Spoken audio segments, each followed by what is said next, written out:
Ils te surveillent. As-tu déjà ressenti cette sensation de picotement sur ta nuque? Cette sensation sinistre d'yeux posés sur toi, mais tu ne peux détecter personne autour? Eh bien, même s'ils ne peuvent pas repérer le coupable directement, tes sens pourraient être sur quelque chose. La Terre est entourée d'yeux, t'observant, te suivant, essayant de comprendre chaque aspect de ta vie quotidienne. Ce sont nos propres satellites, et il y en a des centaines, et je ne pense pas que nous ayons vraiment réalisé à quel point ils sont performants. Il y a des satellites avec des miroirs de la taille du télescope Hubble, pointés non pas vers des galaxies lointaines pour dévoiler leurs mystères, mais fixés sur toi. Il y a des satellites qui peuvent voir à travers les nuages. Et peu importe si c'est le jour ou la nuit, ils voient aussi clairement des deux côtés. À l'ère de l'information, où les entreprises poussent pour toujours plus de données et où les gouvernements s'efforcent de suivre les criminels et les menaces, la chose de plus en plus difficile à trouver pourrait bien être la vie privée. Les avantages en valent-ils la peine? Les coûts en valent-ils la peine? Et vous regardez une étoile. Il est temps de regarder par la fenêtre la plus proche et de sourire à la caméra. Voilà. Maintenant, voulez-vous voir comment votre photo a rendu? En 1957, le nombre de satellites artificiels en orbite a augmenté pour la première fois de 0 à 1. Sputnik 1 a été lancé par l'Union soviétique, officiellement pour pratiquer leur méthode de déploiement de satellites et pour envoyer des signaux radio de test à travers l'atmosphère, mais aussi pour montrer au monde qu'ils remportaient à la course à l'espace. Le monde, cependant, n'a pas tardé à rattraper son retard. En 2007, 50 ans plus tard, il y avait 912 satellites actifs en orbite autour de la Terre. Comme témoignage de la croissance rapide de l'industrie, il n'a fallu que 10 ans pour que ce nombre atteigne 1000. En 2022, le nombre a atteint 6905. Et ce nombre est appelé à augmenter. La société SpaceX seule souhaite finalement porter le nombre de satellites Starlink actifs à un impressionnant 42 000. Au cours des 10 prochaines années, il pourrait y avoir des centaines de milliers de satellites de différents pays et organisations privées en orbite autour de notre planète. Bien sûr, tous ces satellites ne sont pas là pour l'observation. Environ la moitié de ceux qui sont actifs actuellement sont des satellites de communication. Mais selon les données collectées par l'UCS, l'Union of Concerned Scientists, au début de 2022, il y avait 1052 yeux qui nous surveillaient. C'est beaucoup d'yeux. Et ils deviennent de plus en plus nets. Parlons de la résolution spatiale. Il s'agit d'une mesure du nombre de mètres au sol, représentée par un seul pixel dans une image satellite. Les premières caméras sur des satellites comme Landsat 1 avaient une résolution de 80 mètres, ce qui signifie qu'un seul pixel représentait un carré de 80 par 80 mètres, ce qui permettait de capturer presque tout un terrain de football. Cela les rendait adaptés à la capture d'images panoramiques de notre planète. Ils étaient également utilisés comme référence pour suivre des objets tels que les nuages et les fronts météorologiques, mais il y avait à peine l'idée que notre vie privée était en danger. Maintenant, eh bien, voyez par vous-même. Ces vidéos en couleur complète ont été prises par Carbonite 2, un satellite disponible commercialement qui capture une bande entière de 5 km à mesure qu'il passe à 500 km en orbite basse autour de la Terre. La résolution de cette vidéo est d'environ 3000 mètres. Ce n'est pas une énorme différence. C'est juste un peu différent. Mais c'est une bonne comparaison. Ce qui est assez bon pour distinguer des détails tels que le mouvement des vagues sur la mer ou les voitures roulant le long de la route en temps réel. Bien que vous ne puissiez peut-être pas distinguer la marque de leur voiture et probablement pas leur conducteur, les avantages d'une telle vidéo sont évidents. Les responsables des transports peuvent surveiller les embouteillages et il devient facile de suivre la vitesse de l'urbanisation. Il existe également de nombreux avantages scientifiques qui seront discutés dans la prochaine vidéo, que nous aborderons plus tard, mais il y a une caractéristique indéniable de cette résolution améliorée qui a beaucoup intéressé les gouvernements du monde entier. Et la principale raison pour laquelle vous pourriez être inquiet, c'est que cela devient plus facile pour les satellites espions de vous suivre. Les satellites espions ont également parcouru un long chemin. À l'origine, lorsque la CIA a lancé son projet Krona, déguisé en un programme innocent d'exploration spatiale appelé Discoverer, les caméras des satellites enregistraient leurs images sur du film réel, qui devait ensuite être largué et parachuté de retour sur Terre, où les capsules transportant les données sensibles pouvaient être récupérées plus tard. Une de ces capsules a en fait été le tout premier objet fabriqué par l'homme à être récupéré de l'espace. Ce n'était pas le système le plus efficace, et les satellites espions avaient tendance à ne pas durer plus d'1 an avant de manquer de films et de capsules. Ainsi, l'idée d'un nouveau satellite est née. Maintenant, tout est numérique, améliorant considérablement la durée de vie de ces satellites. Quant à ce qu'ils peuvent voir, eh bien, pour des raisons évidentes, les gouvernements ont tendance à ne pas révéler la qualité de la résolution de leurs satellites espions. Cependant, il est intéressant de noter que la vidéo que je vous ai montrée précédemment avec une résolution de 1 mètre n'est pas ce que le marché a de mieux à offrir. Sous le partenariat avec la NASA, Apollo a établi un demi-record du monde en matière de résolution avec 70 satellites émetteurs, dont certains sont plus de 70 fois la taille des terres de cette planète. D'autres satellites affichent des résolutions de 50 cm, voire plus de 60 cm, et d'autres encore atteignent 25 cm, tandis que certains, comme le satellite SAR d'Ambra, prétendent avoir atteint 16 cm. Et c'est à peu près aussi bien qu'ils sont légalement autorisés à l'obtenir. Les États-Unis ont mis en place des lois rendant illégal d'avoir des satellites avec des résolutions meilleures que cela, bien que les entreprises poussent pour que cette restriction soit abaissée, afin de rester compétitive sur un marché mondial qui n'a pas toujours de telles limitations. Cependant, notez bien que cela ne concerne pas seulement les capacités techniques.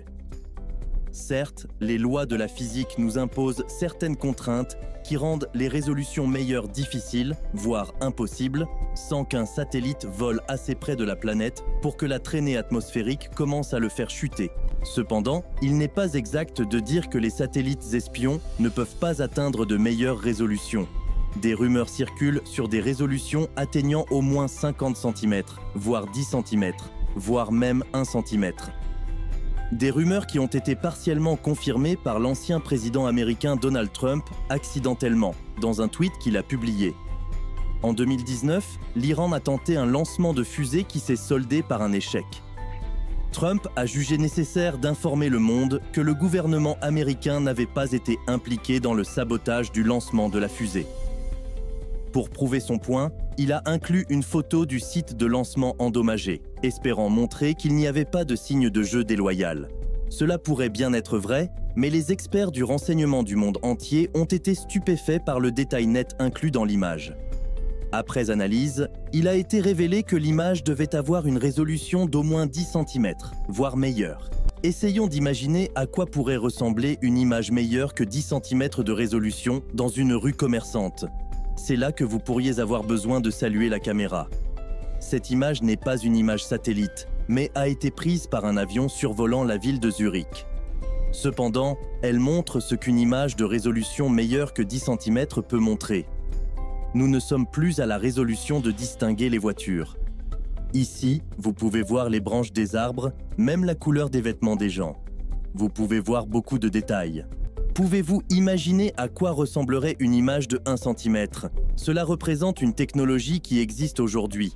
En fait, une meilleure technologie est déjà disponible. Le satellite qui a pris cette image est un satellite espion Keyhole 11. Un Keyhole 12 existe déjà, que des astronomes amateurs ont réussi à imager malgré le fait que des photos officielles ne soient naturellement pas publiées. Nous ne connaissons pas la résolution de celui-ci, mais il a des dimensions similaires à celles du télescope Hubble, l'une des images les plus célèbres du télescope Hubble. Le télescope Hubble est le plus grand télescope du monde, et il a une taille d'environ 1,5 mètre. Le télescope Hubble est le plus grand télescope du monde, et il a des dimensions similaires à celles du télescope Hubble. C'est l'une des raisons pour lesquelles Hubble a utilisé la taille de miroir qu'il a utilisée, car ils ont réalisé qu'ils pouvaient utiliser le même fournisseur que le département de la défense des États-Unis. Ainsi, il y a potentiellement 11 Hubble supplémentaires là-bas. Imaginez à quel point nous serions plus avancés si ces satellites étaient utilisés à des fins scientifiques plutôt que pour l'espionnage. Nous ne sommes plus non plus dans une ère où la couverture nuageuse ou la nuit peuvent garantir la confidentialité. Les images radar à ouverture synthétique, SR, sont désormais le type le plus courant de satellites utilisés pour capturer la lumière. Le satellite S est capable de traverser les nuages, car la technologie ne collecte pas la lumière visible, mais envoie plutôt une impulsion radar, puis mesure le temps qu'il faut pour rebondir. Effectués suffisamment de fois sur une vaste zone, avec un équipement sensible pour discerner les différents temps de retour de différentes parties de l'onde, les satellites SAR peuvent former des modèles physiques détaillés du sol et peuvent même simuler avoir un miroir beaucoup plus grand que celui qu'ils peuvent réellement transporter. Comme ils ne dépendent pas de la lumière naturelle mais envoient leurs propres impulsions, ces types de satellites peuvent fonctionner de nuit comme de jour. Avec tout cela, vous commencez probablement à ressentir une certaine inquiétude pour votre vie privée. Il est perturbant de penser qu'à tout moment où vous sortez de chez vous, des yeux pourraient être sur vous, vous observant marcher ou conduire jusqu'à votre destination, voyant qui vous rencontrez, où vous allez. Ils ne peuvent probablement pas lire l'écran de votre téléphone, mais ce n'est pas loin. Le coût de la vie privée semble énorme. Vous pouvez même utiliser des satellites précis avec une pénétration des nuages pour voir les points chauds des incendies de forêt, donnant aux pompiers une meilleure chance de lutter contre les incendies, ou nous pouvons mieux comprendre les ouragans, les nuages de poussière atmosphérique et d'autres catastrophes. Dans une application incroyable, un satellite de la NASA destiné à l'étude des cyclones a été utilisé pour suivre les essaims de criquets à travers l'Afrique de l'Est, cartographiant les zones les plus fertiles et riches en eau que les criquets aiment pour pondre leurs œufs ou se nourrir à l'état juvénile. Ce faisant, ils ont contribué à réduire les essaims au Kenya en 2019, ce qui a été incroyablement bénéfique pour les agriculteurs et les personnes dont ils fournissent la nourriture. Peut-être ce qui est inconfortable, c'est l'idée que les personnes qui nous observent n'ont pas nos avantages immédiats à cœur. L'étude de la planète semble être un objectif positif et louable, et des données précises sont utiles à cet égard. Cependant, il est également indéniable que les entreprises du monde entier aimeraient suivre où les gens font leurs achats, les tendances démographiques et d'autres mesures qui leur permettent de mieux vendre à leurs clients. Un objectif pour lequel vous seriez moins enclin à sacrifier votre propre vie privée. En fin de compte, la surveillance pourrait aider les urbanistes à suivre le flux de la circulation routière et à avoir une meilleure idée de l'endroit où construire des routes de dégagement ou d'autres interventions utiles. Les agences d'espionnage et de maintien de l'ordre font aussi, en toute justice, beaucoup de bien. Elles préviennent le terrorisme et capturent des criminels. Cependant, il est effrayant de penser que, une fois que la technologie est là, si le gouvernement qui en est en possession décide de l'utiliser à des fins plus envahissantes, il y a peu de choses qui peuvent être faites pour les arrêter. À la fin de la journée, c'est peut-être quelque chose d'inévitable auquel nous devrons tous simplement nous habituer. Il est difficile d'arrêter le cours du progrès. Tant qu'il y aura des avantages à des résolutions satellites plus élevées, les gens voudront les développer. Dans tous les cas, il est bon de savoir à quel point tout cela devient efficace, car alors vos décisions sur la question peuvent également être informées.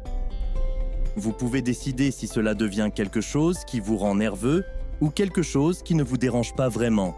La surveillance de votre vie privée. Les vents de l'Eltidwove se dirigent vers les vents.